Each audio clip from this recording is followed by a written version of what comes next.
খারাপ লাগছে, সত্যি খারাপ লাগছে শুভেন্দু অধিকারীর জন্য। একটু না হয় মুখ্যমন্ত্রী হতে চেয়েছিলেন, তাই বলে এত হেনস্থা? দলের কেন্দ্রীয় নেতৃত্ব পাত্তাই দিচ্ছে না তার মতো হিন্দু হৃদয় সম্রাটকে। উল্টে বিজেপির হয়ে নির্বাচন করতে বিমান বোঝাই হয়ে ভিন রাজ্যের আরো পদ্মনেতা আসছেন বঙ্গে। বাংলার নেতাদের উপরে ভরসা নেই দিল্লির নেতৃত্বে। কলকাতায় এসে সাফ জানিয়ে গেলেন বিজেপির সর্বভারতীয় সভাপতি জেপি নাড্ডা।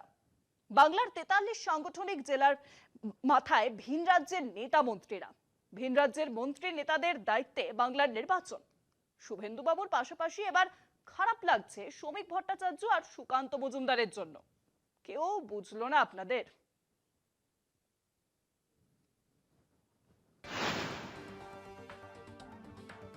ভোটের আগেই বঙ্গের 43টি সাংগঠনিক জেলার মাথায় 43 জন ভিন রাজ্যের নেতাকে বসাতে চলেছে বিজেপি। সূত্রের খবর, বিজেপি শাসিত রাজ্যগুলিতে বিরোধীদের মোকাবিলায় দক্ষ এই নেতারা। এই অভিজ্ঞতা ও কৌশলকে কাজে লাগাতেই এই সিদ্ধান্ত নেওয়া হয়েছে। বৃহস্পতিবার বাংলার সবকটি সাংগঠনিক জেলার সভাপতিদের নিয়ে গুরুত্বপূর্ণ এক বৈঠক করেন বিজেপির সর্বভারতীয় সভাপতি জেপি নাড্ডা। সেই বৈঠকে স্পষ্ট জানিয়ে দেওয়া হয়েছে, তৃণমূলকে হারাতে বুথের শক্তি বাড়াতে হবে। রাজ্য নেতৃত্বের উপর পুরোপুরি ভরসা না করে এই 43 জন ভিন রাজ্যের নেতাকে দায়িত্ব দেওয়া হচ্ছে বঙ্গে। নির্ভরযোগ্য সূত্রের খবর, রাজ্যের প্রায় 80,000-এরও বেশি বুথের বেশ কিছু জায়গায় এখনো কমিটি না হওয়ায় অসন্তোষ প্রকাশ করেছেন নাড্ডা। ভোট মেশিনারিতে তৃণমূলের সঙ্গে লড়াইয়ের জন্য বুথের শক্তি বাড়ানো প্রয়োজন, সেই বিষয়েও জানিয়ে দেওয়া হয়েছে এই বৈঠকে। দিন কয়েক আগে 3 দিনের বঙ্গ সফরে এসেছিলেন স্বরাষ্ট্রমন্ত্রী অমিত শাহ।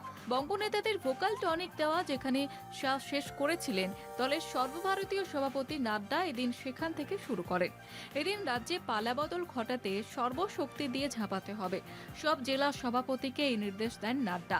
নাড্ডা বৈঠকে জানান, দেশের সুরক্ষা নিশ্চিত করতে এই রাজ্যে বিজেপির ক্ষমতায় আসা প্রয়োজন। আলোচনা হয়েছে অনুপ্রবেশকারী ইস্যু নিয়েও।